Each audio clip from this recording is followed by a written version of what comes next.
Welcome, everyone. You're listening to the ImPerfect Podcast. I'm Kathy. And I'm Kennedy. Join us on this week's episode as we discuss intriguing topics and people of interest that will inspire us to explore all of the unique pieces of ourselves. We are all imperfectly perfect. We're glad you're here.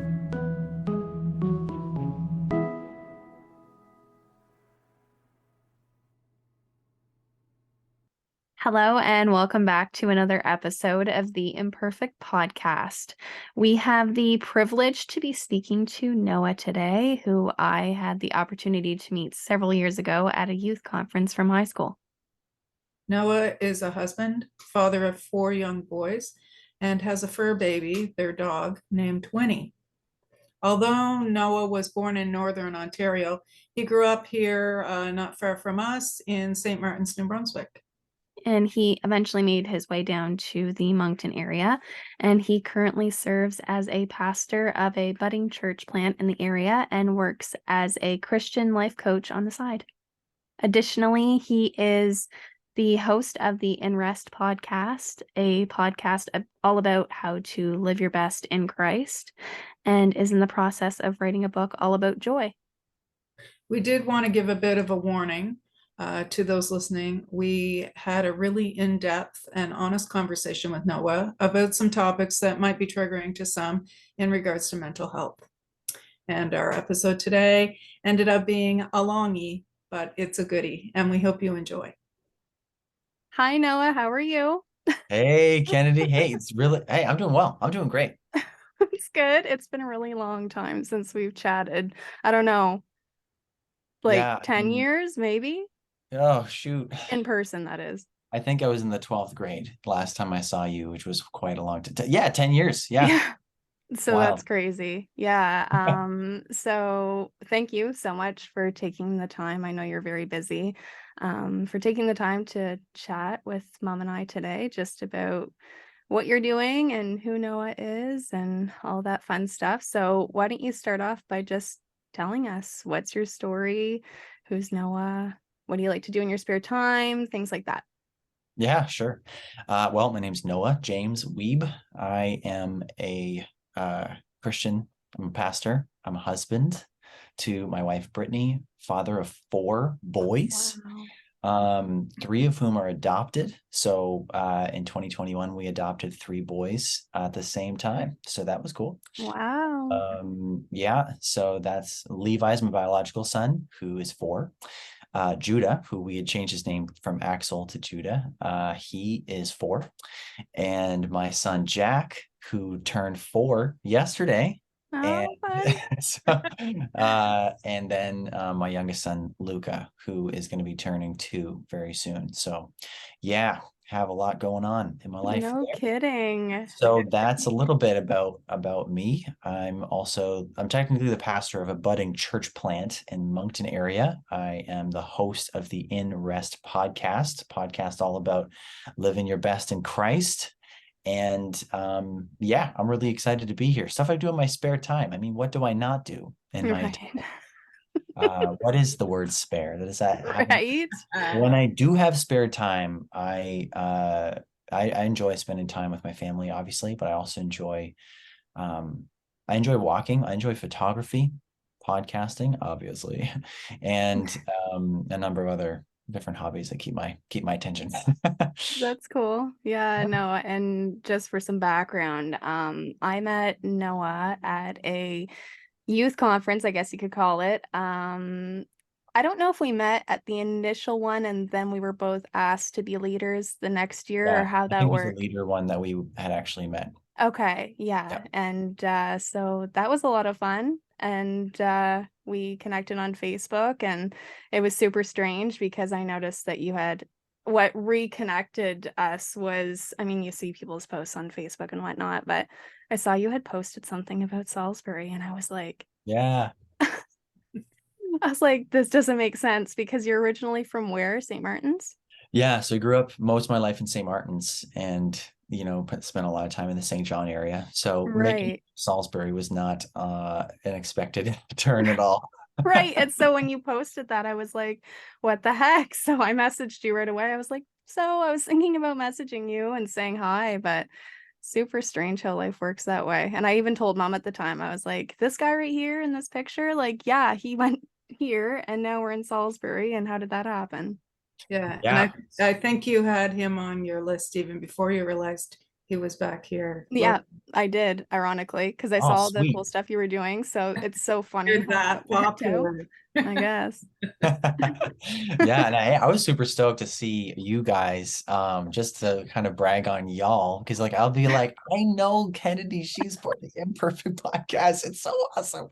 Like I noticed you guys, you know, on the Salisbury page or whatever, and on the different social media platforms, and seeing how consistent you guys have been, how many episodes you already have out, the interviews that you're landing. Like I'm just super excited for you guys. This Thank journey you. is so cool to see from afar, and Yeah. to like someone who knew you. I'm like, oh man, this is so cool, you know. So Does anyway, it I really does appreciate it the look value. does it look okay from afar, really? Like 'cause Oh on yeah, it this looks great. side, if I was to turn the camera around, like you would see disaster everywhere. Kennedy shows up once a week and we're like, okay, take this off the wall and put this over here and pull the curtain over a little bit more so you can't see what's over there. And then the cat walks by with her tail, it's Yep, just classic. wait, Oh, when you you're in know it, what? It's awesome.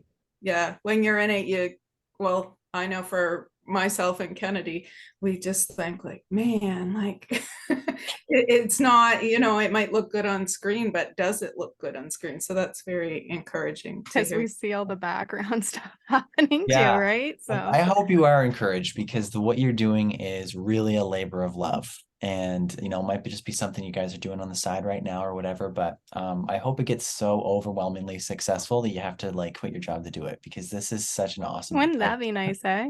yeah, it would be super dope. But like honestly, you guys are so cool.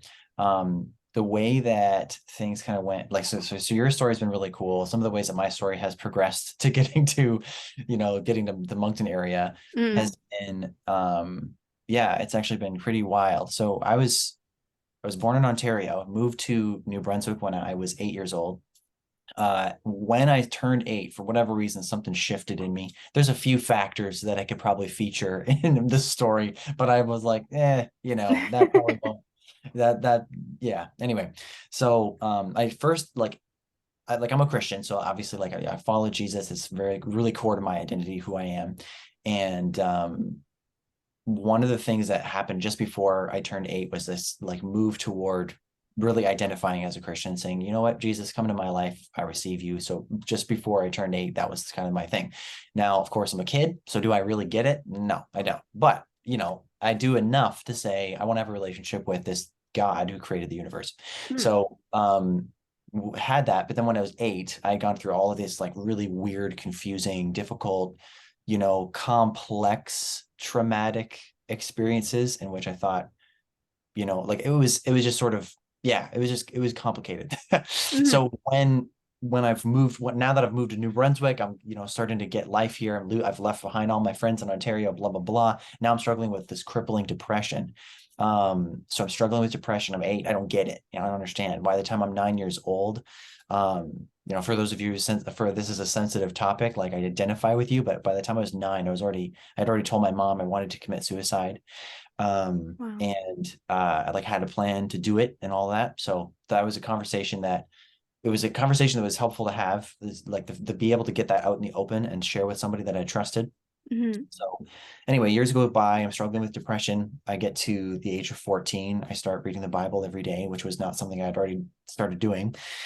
So now I'm reading the Bible for myself. I'm just really being challenged by the fact that I'm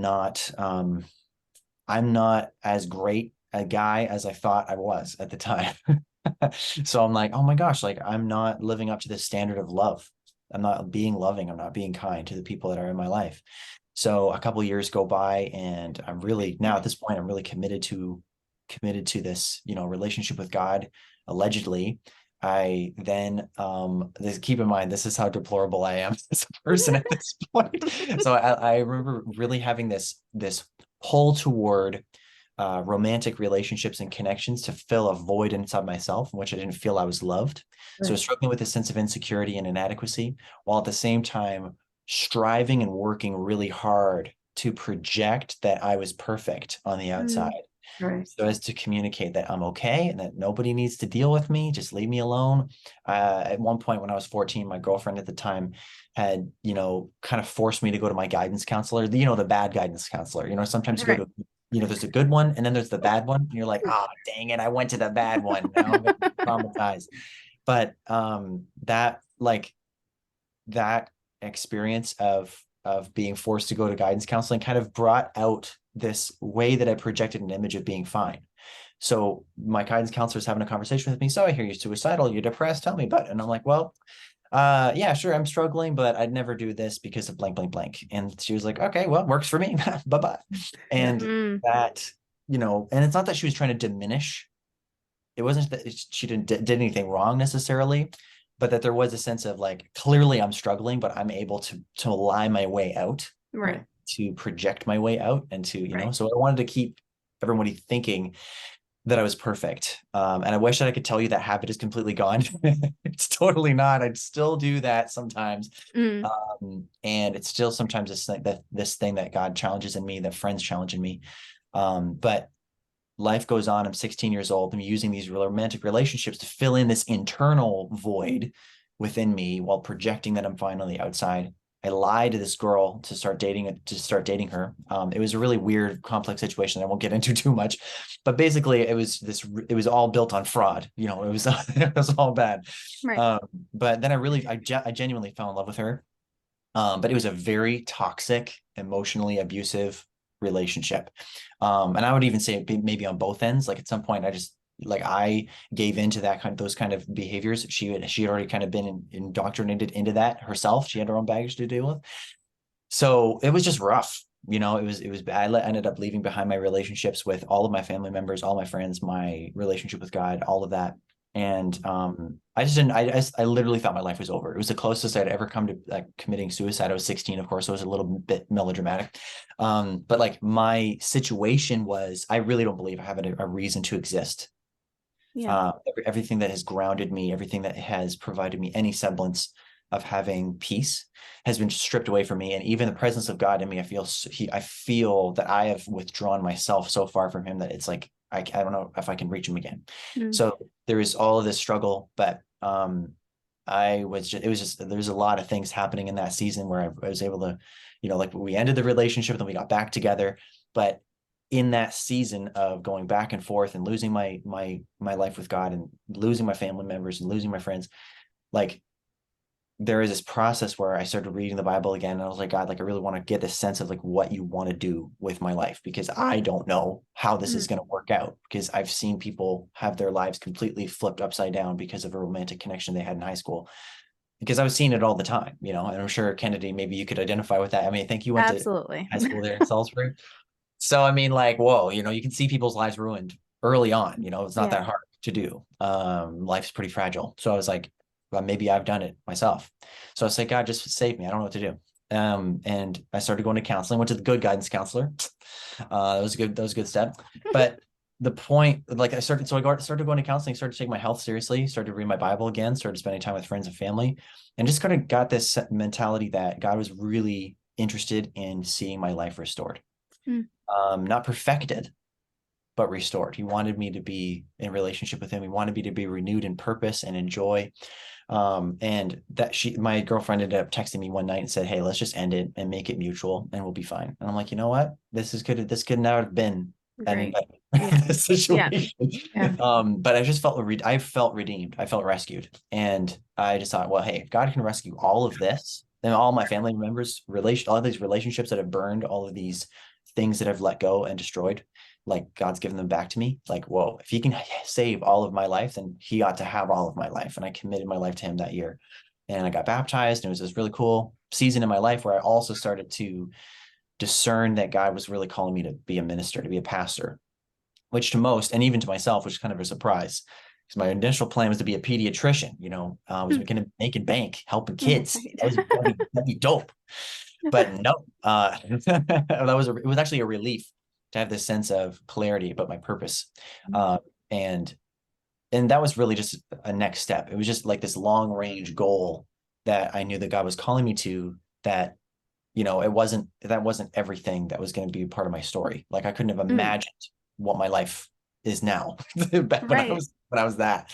Anyway, so long story short, from there, I ended up going to Kingswood University in Sussex, New Brunswick. Became a youth pastor, and I had already served in ministry for about almost 5 years. And then when like sometime at the end of that season, there's a lot more that maybe I'll get into about that other juncture of my life. But basically, I had graduated from university. My wife and I had our first son, Levi. That was he was perfect. I mean, he was as perfect as a baby can be. I mean, I'm just saying. But my wife ended up suffering from an infection as a result of the C-section used to give him life, deliver him. And it was a journey from there of wondering whether or not my wife was actually going to survive. So that's wild. And I would love to get into that a little bit more if you're interested. But long story short, she ended up having to have an emergency surgery and then a number of follow-up surgeries just to save her life. And she's alive today. Spoiler alert, not a single dad. But as that journey that journey also of complex grief and trauma and what the heck just happened to us, like all of that confusion and all the burden that it ended up placing on both of us as a result in a year of recovery was crazy. So after that year of just the beginning of that healing process, I just felt like God was taking us back to New Brunswick to a support system to, to heal, but also to actually kind of go to that next level of development as a leader and as a pastor, as a man. So anyway, taking that step, and as a family, really. So taking that step back to Salisbury was kind of like, hey, I'm familiar with this place. And I know this is kind of the next logical step for my development as a leader. Let's do it. So that's how I ended up in Salisbury. And then since then I've moved on from that chapter, and we're here in the Moncton area. But yeah, anyway, it was wild. So that's like super condensed. Yeah, but wow, though, I was just thinking while you were telling us all that, and thank you for telling us for all sure. of that. Totally transparent with everything. Really appreciate that. It's super fair to say that we never know what people are going through. And you even admittedly said, like, you put on a front to make sure that people knew you were okay, but you were not okay. And I was trying to place myself in where I had met you in your life. And what attracted me to you when we first met was that you were the one that was like, hey guys, let's go. And you were doing all this, and you had so much energy and so much love and life in you, but nobody would have known what you were going through. Oh, totally. Yeah. So it's totally fair to say that we don't know. And I'm so glad to hear that you're doing well now. And it's crazy for me to imagine what you were going through at that time and how conflicting that must have been internally, just because I didn't see it. And I mean, I didn't know you on a personal level, but you put on a good friend, right? So yeah. Thank you. thank you. Totally. But like I absolutely. And I think part of the front thing too is that like there is something real about what you project to people, like but then sometimes it is completely fake, and it's just something that you've developed as a trauma response or something else. For me, when you and I had met, it was at a season where I had probably some of the most clarity and joy, but also the sense of dissatisfaction and like waiting for clarity, waiting for like I was going through a season at that time of like, okay, what do I do now? Like, I have this sense of purpose. I have this, all this stuff, and I'm still struggling with mistakes behind the scenes. I still have stuff that I'm wrestling through, things that I haven't told anyone yet. So I'm holding on to all that. And yet at the same time, ironically, I'm at this stage where I'm at the healthiest that I've ever been, physically, emotionally, mentally, spiritually. And so something else to speak to that too is like, sometimes you have no idea what people are going through. And yet it's like people can still be at their best they've ever been and be functioning at their best and still be hurting. Like still be broken. Yeah, you know what I mean? That was mic drop moment right there. That's so true. Yeah. Thank you so much for your honesty. I mean, as a Christian myself, I can remember, those early years and having thoughts that, you just kind of think, well, am I the only one, right? I've struggled with, anxiety and depression and things like that. And especially when you call yourself a Christian, there's sort of this unwritten thought pattern that you're supposed to be kind of not worried about those sorts of things. And, you know, and I see it across the board. Doesn't matter if you're a Christian or you're not a Christian, you know, the same things strike people, whether you're going to church every week, whether you've accepted Jesus, whether you've never heard of him. And I just remember there was like shame and guilt that came even just with that, like, and this secret cloak of, you know, no, not me, I'm not depressed, or I've never thought those things, or because nobody talks about it, right? So kudos to you for being so honest and upfront. Yeah. And that's the thing too, is everyone has the same emotions. Everyone experiences these emotions that we've labeled with different titles, but we just live life differently and experience them in all very different ways all at the same time. And it makes it so much work, like not work, yes, work to try to pretend to be who you aren't. But like even stuff like OCD, like, you know, lots of people struggle with that, but you can't come out and tell people, or they, you know, kind of shun you because everyone else, not everyone else, but many people are still in the let's pretend we don't have the feelings that we have. I mean, even after I had Kennedy, the guilt, because I had postpartum depression, something awful. But you can't say that because then somebody's going to make a call and everyone's going to talk. And, you know, it's just these stupid, ridiculous games we play when if I only would have felt, I mean, that's lack of self-confidence too, because you're trying to be the perfect new mom, right? And meanwhile, your life is your puddle of tears and baby poop and breast milk for a long time. And that you can't say that to your 20-something friends that are like all walking with their strollers because they're pretending too for the most part. Yeah. So yeah, and there's this real disruption that comes from someone who's honest, that it's like, ooh, dude, like, shut up. I'm not talking about that. Yeah. Kennedy, you were gonna say something? No, I was just gonna reiterate what Mom was saying, that it's so true that everyone does put on this, and we've talked about it in other episodes, that everybody's putting on a mask and everyone's feeling different stuff, but who's the one that's going to take off the mask and then everyone goes, oh my gosh, me too. I feel the exact same way. Not everyone, because there's still those people that feel need to take that opportunity to get a step up on you, right? That as well. Some people are not very nice. Yeah, that's true. I'm going to put you on the spot, Noah. I'm going to ask you, when you had your son and your wife had that horrible infection, did that cause you to have a struggle in your faith? Wow, really good question. That's a great question. I'm glad you asked that. So, okay. When my wife had first gotten, like, it wasn't as cut and dry as a diagnosis or something. Like, it was like, just to give you the rundown of what was going on, and then, but from the perspective of like me enduring this, you know? So from the get-go, there was a sense that something was amiss. We didn't know what. So we had the baby and she had to have a C-section, and that was fine. Everything went relatively normal. Like, everything went the way that you would anticipate it should go. When it came to the point of us having to travel at one point, so we had the baby and then we had to travel, which technically they're like, you know, don't do that. But there was also the sense of, we had this appointment with the doctor as a follow-up and saying, hey, are we good to travel? If you're advising us not to, we just won't do it. We'll just chill at home. We wanted to go to my brother's wedding and blah, blah, blah. So anyway, we go to this family affair. We go to my brother's wedding in Fredericton. So we had traveled from South Shore, Nova Scotia, like Yarmouth area. Okay. So we get to the wedding. It's like 30 degrees outside. Okay. It's toasty. And my wife is sweating. She's like, ooh, looking uncomfortable. She's green. So we're like, yeah, we're going to go. So we leave a little bit early and we go to my parents' house in St. Martin's area. It's pretty temperate there. It's fine.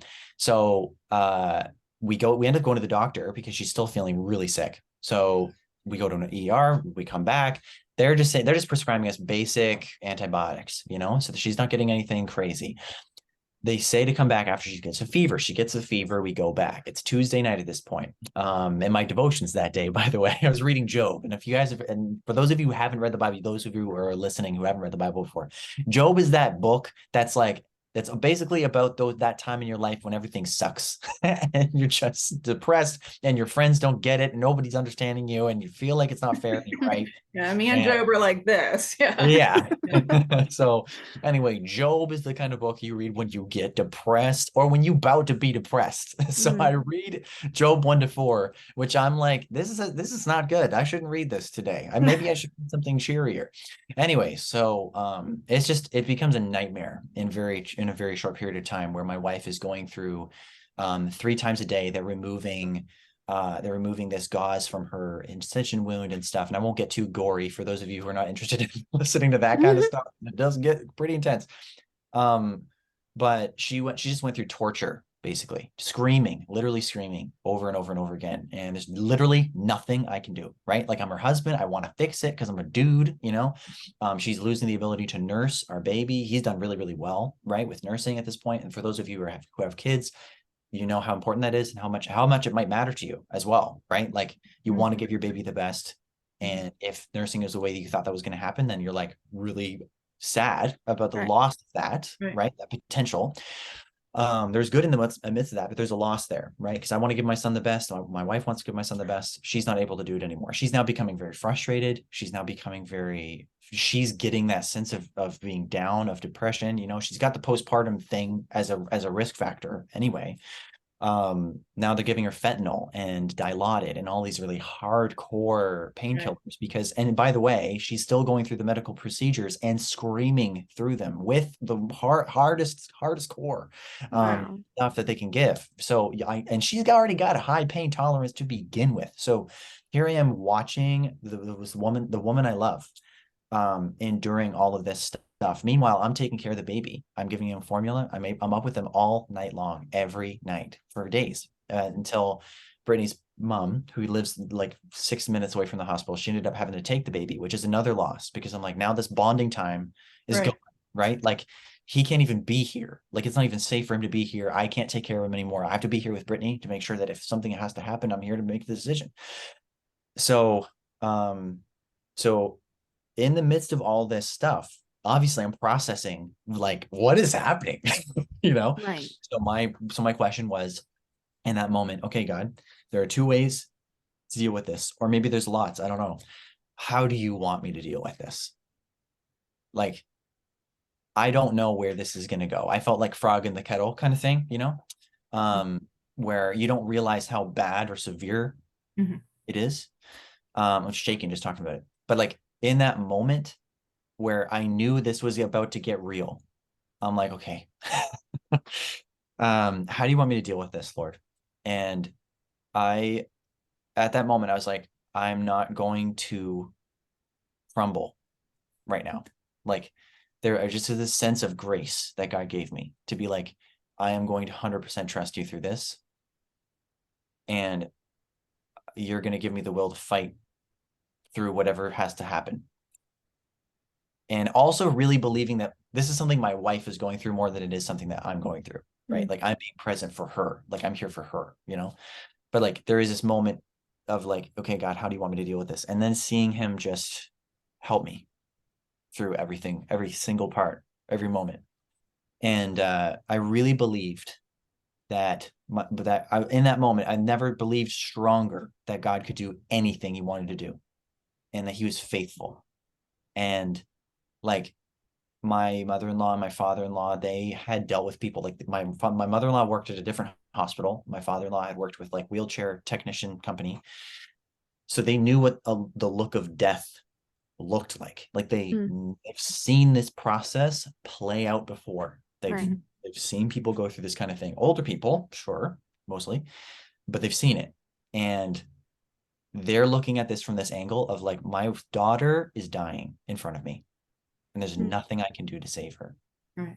And I'm like, my wife might die in front of me, But even if she does, I can believe that God will do something to bring her back. Like he'll raise her from the dead kind of thing.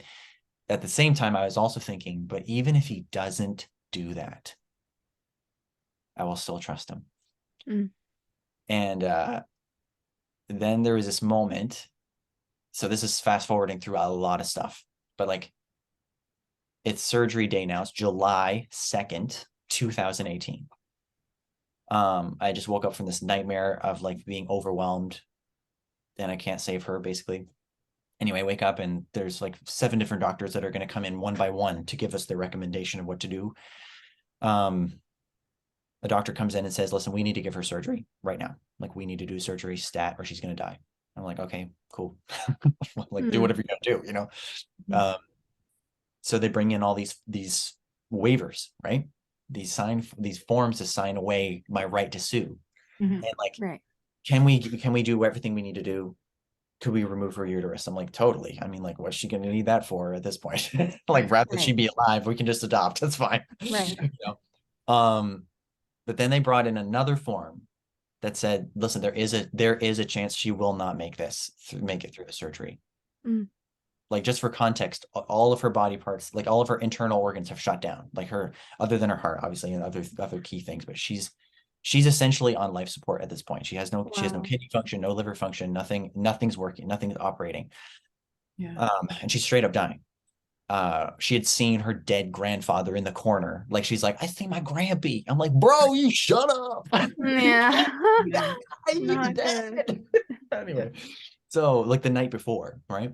So, anyways, I was just like, I just have to believe that God is faithful through this. And then there's this real chance that she wasn't going to make it. And I was like, oh, gut punch.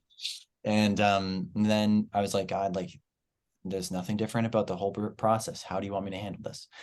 And then my dad brought me 2 Egg McMuffins and I felt great. So after that, she goes into surgery. And I'm like, because the initial plan, and I'll shut up after this because I mean, this could go on forever, right? But the initial plan was to send her to the IWK to deal with some sort of very rare liver condition that they thought that she might have, like a 1% chance. And I can't do anything about this, right? This is doctors that I'm basically trusting for this process, like, you know, and I'm praying and I'm trusting that God is going to be the one to guide these people to make this decision. And if something is going to go awry, that he's going to work behind the scenes where I can't see. Anyway, it was after that decision was made that the other doctor came in and said, no, that plan is dumb. We're going to do surgery. And if she would have gone to the IWK, she would have died within 2 days. However, in surgery, she was there for 5 hours and 46 minutes. I get a meal into me. And now here's the thing, the very like even the ocean has the shore kind of thing. Not everything is like this deep, crazy moment, right? Like not everything is the parting of the sea. Sometimes just eat, have a nap. So like in that moment, my dad bringing me food and forcing me to eat it, not like holding me down or anything, but like, dude, eat this. That helped. My wife goes into surgery. I'm texting like my pastor who's praying for us and doing the prayer network for us. My best friend showed up out of nowhere. Like he drove 2.5 hours to show up to the hospital. No idea he was coming at all. Wow. And that was God. So there's so many different ways that God showed up that in that moment of my faith, it was the strongest it had ever been. And it just kept getting stronger and stronger and stronger and stronger. Like when she was in the ICU and when she was recovering at my mother-in-law's house, which was harder than the hospital, by the way, just because it's just a different environment. Nobody's coming in to help you. You know what I mean? Like you have yourselves to handle everything and everybody's going through the same grief. But through all of that, I felt like a total screw up. Keep in mind, my ideal is to maintain this image that I'm perfect and everything's okay. I can't even try and do that. Like I can do it like a C+ maybe to my closest people, you know, and like that feeling of not being able to maintain that same kind of strength through the aftermath of it all. God was faithful even then. And it was never him that I lacked trust in. It was this process of like, no matter what crazy disaster is going on right now, God is faithful. So Mm. anyway, thank you for asking that question. I'm sorry for going on for so long on that. No, that's okay. And Yeah. again, thank you for being transparent and honest. I mean, I know you kind of hesitate to tell some things, but it's really appreciated because it makes you realize that, again, you're not alone because we don't have to get into it either. But our family has experienced not the same, but something that was very, I guess you could say, traumatizing. I don't know if there's a better word to describe that, but IWK visits, things like that, a lot wrapped into the pregnancy of like when my mom was having my sister. So it just makes you realize, and again, until someone says, hey, like I went through it, how are other people supposed to know that they're not alone, right? Oh, 100%. Oh Yeah, yeah. so I we think that really, the aloneness, sorry, not to cut you off there, no, but I was just going to say we really appreciate it.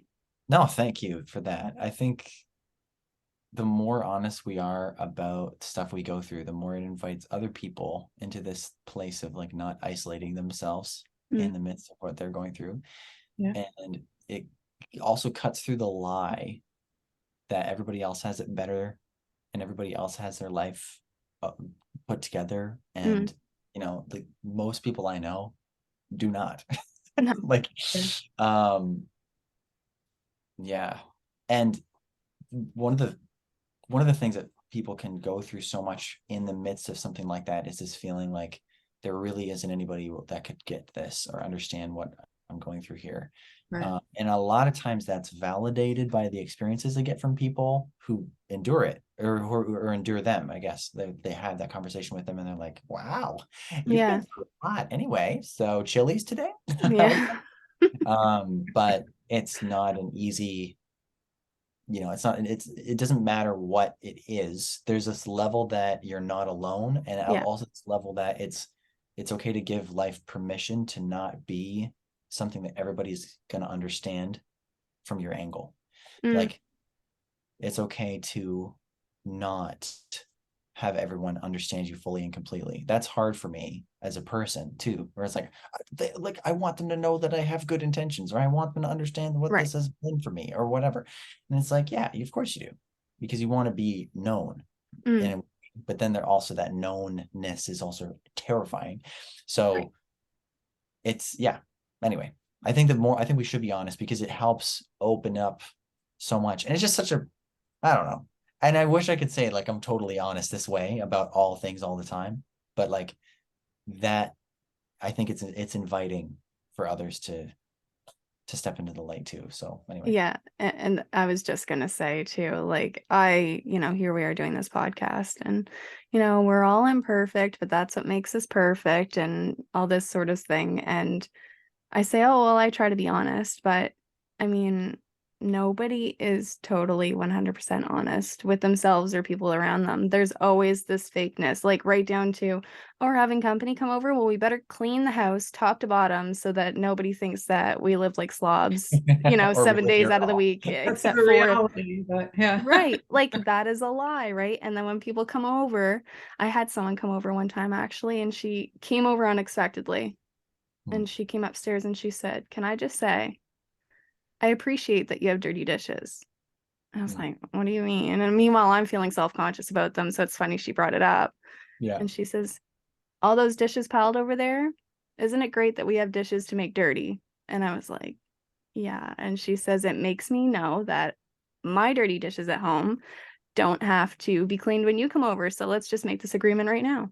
And it was just like a big, like, moment for me because it's so true. We all like, oh my gosh, there's company coming, but it's Right. such a fake front again. So nobody's totally honest, but it's like you said, it's an inviting kind of situation that it suggests for people to be more honest with themselves and other people. So Yeah. yeah, to kind of switch the gears a little bit, can you tell us a little bit maybe about your podcast? I'd love to hear more about that. Yeah. Well, one of the things I talk about with podcasting is that once you get past like 7 episodes, you're probably going to be fine, right? Like Yep. you're probably going to last. Is the idea. So I felt really good about getting past that 7 episode mark. But the when I started in probably I guess I technically started in July 2021. So around the same time frame that I'm adopting my boys, Mm. my other 3 boys. I'll touch on that story a little bit too, actually, just to provide some the resolve, maybe. Yeah, sure. Absolutely. But anyway, started the podcast because, well, the thought was I'd always wanted to start a podcast. I was inspired by podcasters like you guys who have this, they have the brand, they have the thing going on, they have the, they have the weekly. We have the thing. They got the thing. We They got the have thing, the Mom. Thing, we're there's not an sure. actor, and you guys got it. But there is a sense of, we're adding value through this audio platform. And like I would drive from Yarmouth County all the way to Moncton on occasion, listening to podcast after podcast after podcast, particularly the Carrie Newhoff Leadership Podcast. And that inspired me. I was like, man, I want to do that. I have things to say. Maybe I keep oversharing and talking too much to people because I don't have a podcast. If I started putting this somewhere. I was actually going to say, side note, that you are a really good speaker. Like you're a really good storyteller. So I can see how the podcast would fit. It must suit you well. Oh yeah, it's definitely, it's become an outlet for sure. Another part of it too is that I really want other people. Let me think about how to articulate this best, because I knew you were going to probably ask this, but my podcast exists to help people live their best. But that mindset, like when you and I met, Kennedy, right? I was living my best. I was doing it. Like I was doing everything I knew to do to be healthy, to be present. Like the thing you're mentioning too, but like coming to someone's home and feeling this space and this permission to just be like, hey, you know what? We're human beings. This is us. This is who we are.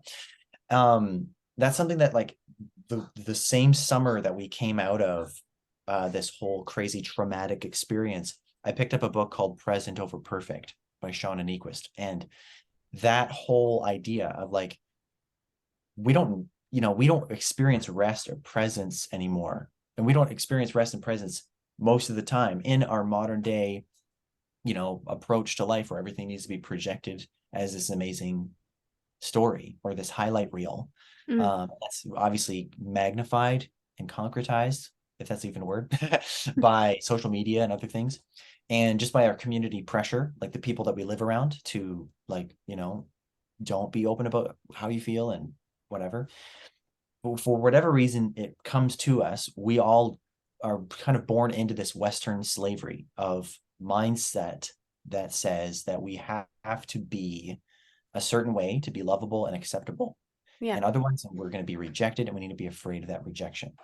And I was so afraid of being open about my pain with people.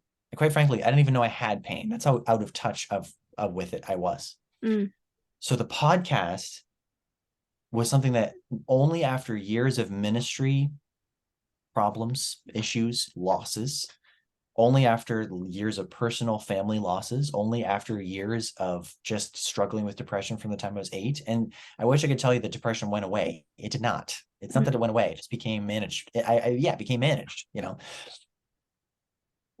Now I'm stepping into this space of podcasting, and I'm like, if somebody's going to listen to this, I hope they learn to live their best in Christ. Like I hope they live this best of not having to be perfect, but knowing they're perfectly loved, which then frees them to live the life that God intended them to live. Like, how does God actually want us to live? Like, what does he actually want from us? Because that's my thing is like, wait, God, hold on. So if you didn't want me to be perfect, what did you want from me? If you didn't want me to be perfect in order to be lovable, what do you actually want? So the point of the podcast is to communicate to specifically Christians, but non-Christians too, right? Anybody. Your lovedness, your lovability is actually not rooted in your performance and in the successful meeting of expectations. Your lovedness is something that is secured by Jesus. And he offers that lovedness to us as a free gift, which then trickles into our identity an identity formed not by pushing and striving, but by receiving and just being who you are. Mhm. Like, I actually tell my kids, I have to tell them, particularly the ones that the sons that I've adopted who are traumatized themselves, right? And Mm. who are going through all that stuff.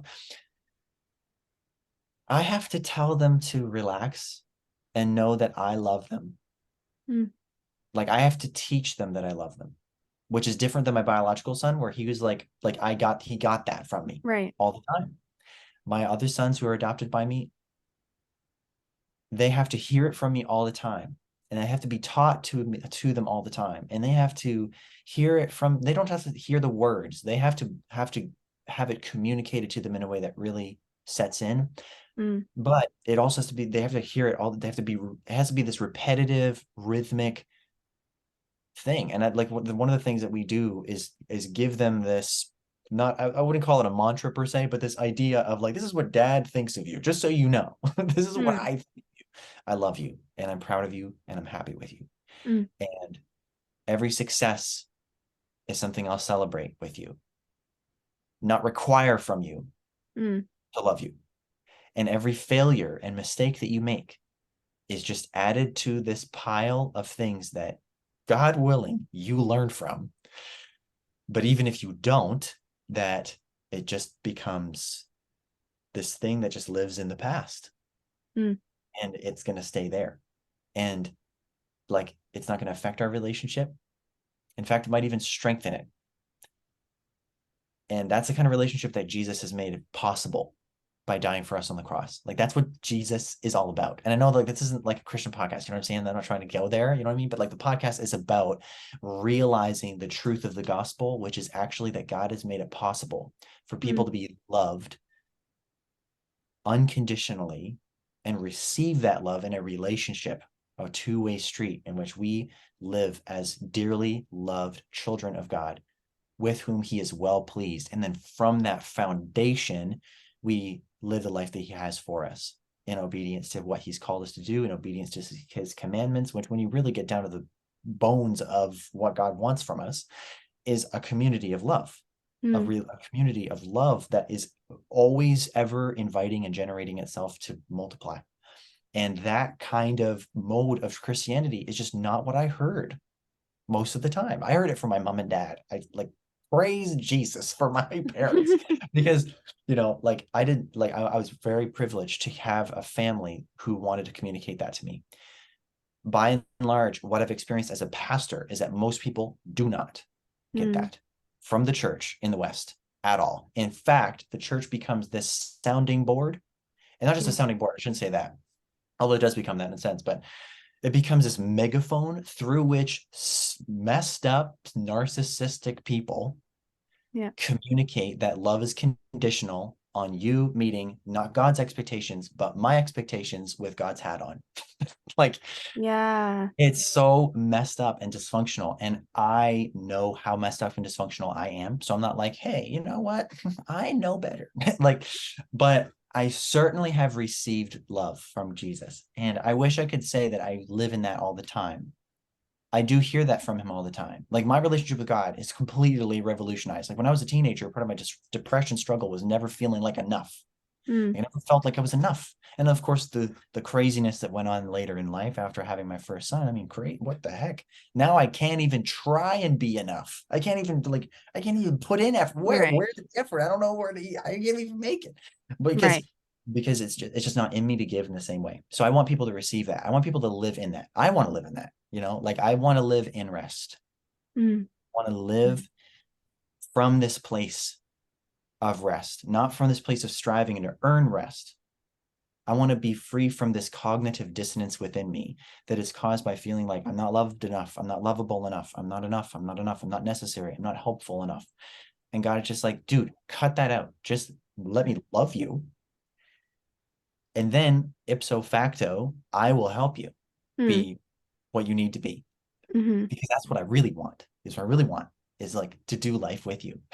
And just be Noah, right? You just Yeah. be me and you be you, and anyway, so there's all of that. But the bottom line is I want people to live their best in Christ. I want to let the In Rest podcast be this place where people not just hear about more about God, but have this platform in this space in which they get to know God better, and they can actually take things home with them to practice it and to get to know him in their day-to-day life. They finish up the podcast on their way driving home from work or whatever. They turn it off and they're like, dude, I need to think about this. Jesus, like, are we cool? You know, and that's what I want from it. So my podcast, it's supposed to be weekly. It's basically every month and a half now because I'm so bad at consistency. Consistency is hard. And you guys get it probably because y'all been weekly. Yeah, it's hard. So anyway. It's a little easier with two sometimes. Accountability. Kennedy's like, oh, I'm not feeling it. I'm like, well, we better get, and go pick up some supper. We'll be okay. Yeah. Right. I did want to speak to what you were saying about the whole theme of your podcast and what your goal is there. And society does like a bit of a trailblazer there. I mean, but what a great gift that you're going to be able to show people, because society does nothing but project that we're so separate. The whole industry of selling is based on comparison. You're not as good as so whoever unless you have the whatever, or the whole separateness and concept of lack, that there's not enough and you better keep that for yourself, and you better buy extra toilet paper during the COVID crisis because you want something to wipe your butt with, and who cares about your neighbor, right? Like we were ratting each other out and whatever. I mean, I wasn't, but what is it, divide and conquer. So as a society, for sure, like, and then as you said, many people are raised more in the ways that you are seeing than the great gifts you are giving your son or your sons, in knowing that you're going to love them no matter how many times they screw up, which it is a mirror of what our relationship is supposed to be. And that was that was kind of an epiphany moment, because as you were leading up to that explanation, I was like, I know where he's going with this. And it makes so much sense. It's a great way to compare it, because it's hard to see it in your own life and in your relationship with God. But that comparison of you and your sons that you adopted, like that just made it like, oh, for me, like 5 minutes ago, like that's crazy. Like it makes so much more sense when it's said like that. Yeah. And like those kind of moments where something clicks in them and they're like, oh my gosh, I get it. Like it makes sense. And that I live for that. Like that moment of like one of the things that my like people that ask me about it too, we get into that thing of like what really gets you going about that. And it's like that moment of people finally clicking with that ideal, not the ideal, but with that message of the gospel, which is this really is good news. And the reason why it's good news is because God's restorative influence in our life is affected by Jesus' unconditional offer of love for his own life. And then he just keeps offering it. Like he just opened up the door to offer more and more of his love. If we're willing to trust him enough all we need to trust him enough to do is be himself. All we need to trust enough to do is be who he said he is, be who he says he is, and believe him.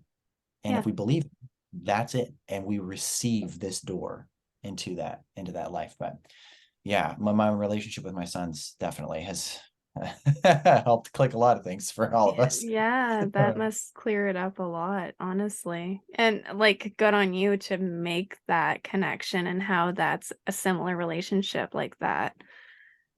Yeah. So many kids don't have a relationship with one or both parents that they can have that unconditional love and acceptance that would mirror that. So yeah, that's great that you're pointing that out. As just a last question, we'd like to know what makes you imperfect. Oh yeah, I knew you were gonna ask me this too. And every person. Like, I don't know how to answer that. What makes me imperfect? I mean, like, when you ask that, do you mean like what makes you perfectly imperfect? Like, what do you mean? I'm sort How of, are you deciphering it? I don't know. You tell me. uh, I know what it is. Overthinking. yeah. Well, honestly, that's not that far. When Kathy was talking about OCD, I was like, oh, Oh, you're in the right room then. yeah, oh yeah, big time. Uh-oh. Yeah.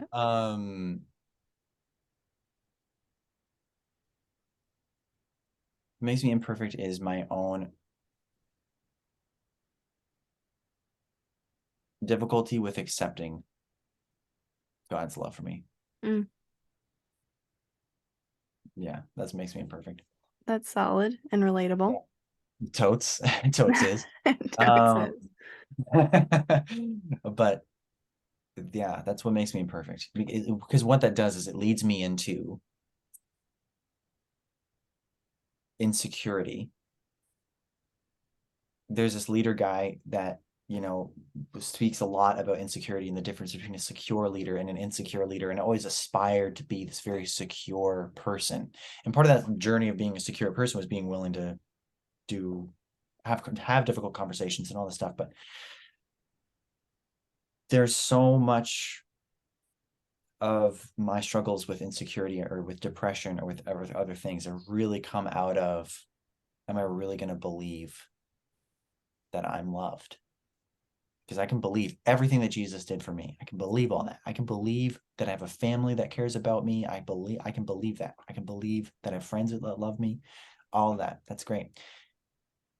But it's something deep core in me that's like, am I lovable? Mm, Really? And does it make its way into me? And the only thing that keeps me separate from that is my pride, is my inability, my unwillingness to go there and go to that place of vulnerability and be loved. yeah. Being loved. That damn pride. What the heck? All the time, everything. Who left the scene? Yeah. But the pride thing is, but I don't mean that to say to devalidate the ongoing struggle of receiving love or of struggling with depression or dealing with grief. I do not. However, my pride, I don't want to change. I don't want to go through the adjustment that comes from, I'd rather help 1,000 other people Mm, realize that realize that, and not just know it, but like have it realized in their life, than change and like adjust to being a loved person. Because once I do, then I'm probably be relatively healthy and happy somewhere in me. And that's scarier. That is scarier than anything I've ever been through. Nothing scarier than actually being loved, actually letting yourself be loved. That is terrifying. Being happy, being healthy after going through years of mental health struggle, that's terrifying.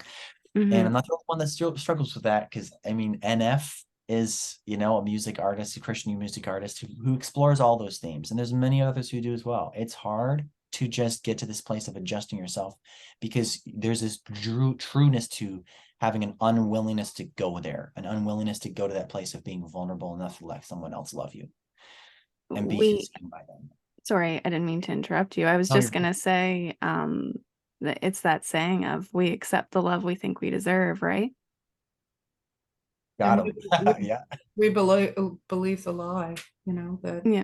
we're not enough, or they're not, we're not lovable, or whatever it is. So it creates separateness, right? 100%. It Mhm. creates isolation. It creates that, like,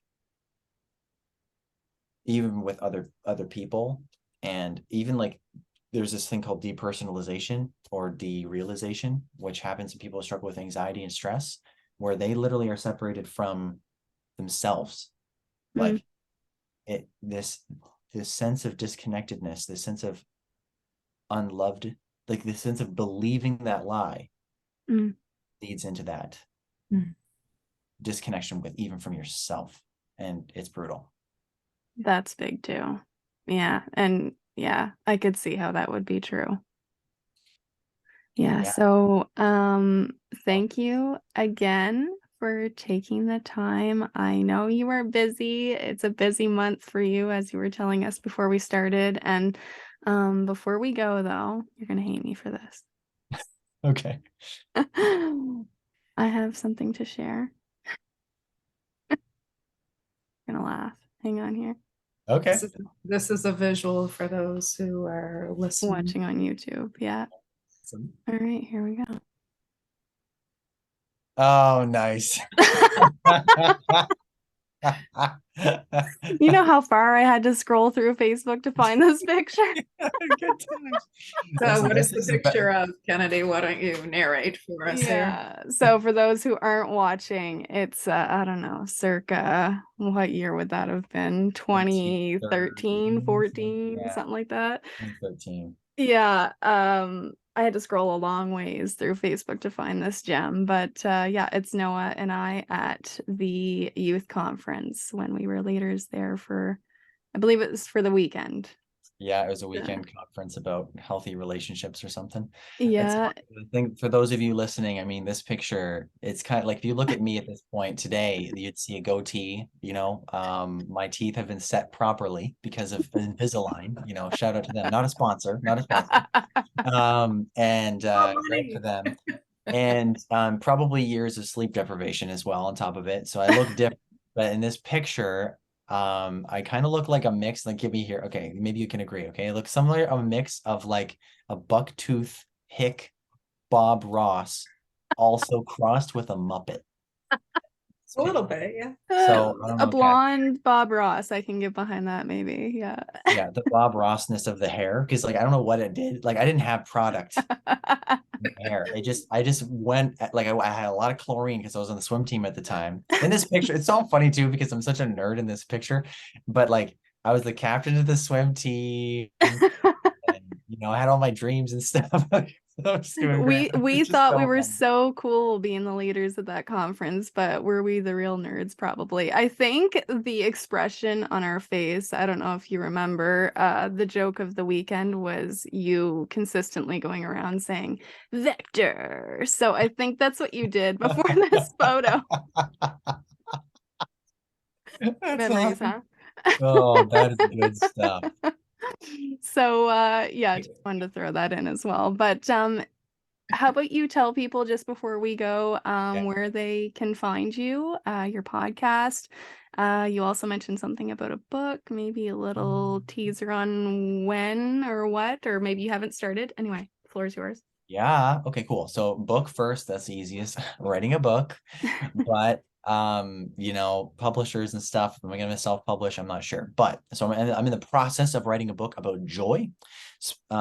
Particularly a joy that comes in the midst of real life, you know, a real life joy. In addition, there's also my podcast. You can find my podcast at In Rest Podcast with Noah James Wiebe on Spotify. Particularly, there's plenty of other places to find it. I mean, you know, iHeartRadio, etc.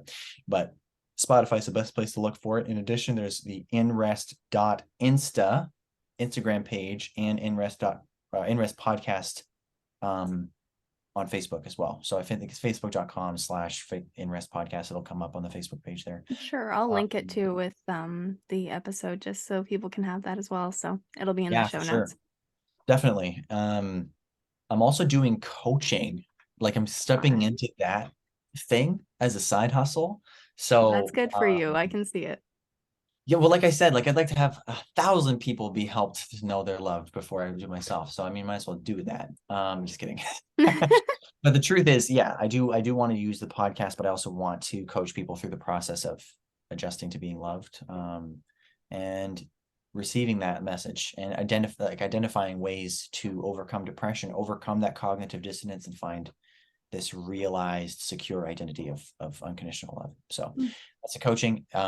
Either any way, basically through the Facebook page or through Instagram, you can actually send me a direct message through that or an inbox through Facebook, whatever.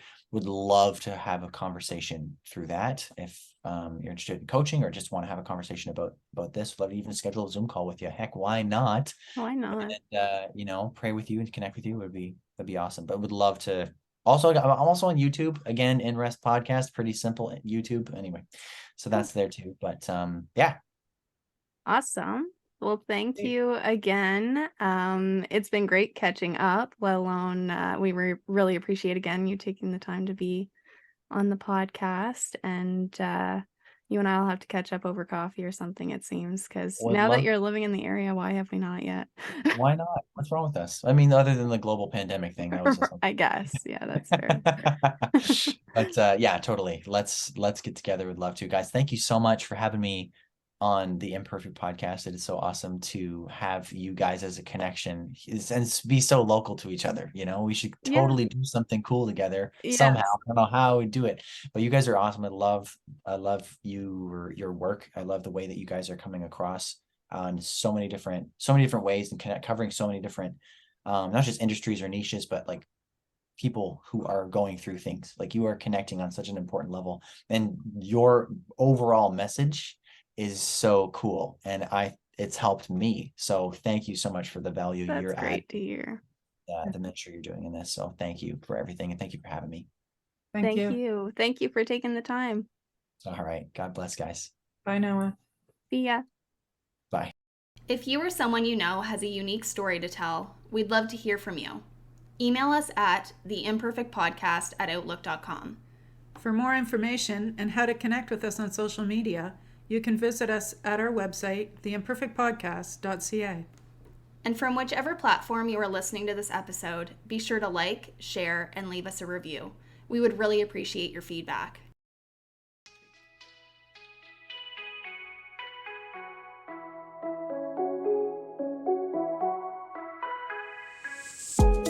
Thank you so much for listening to today's episode.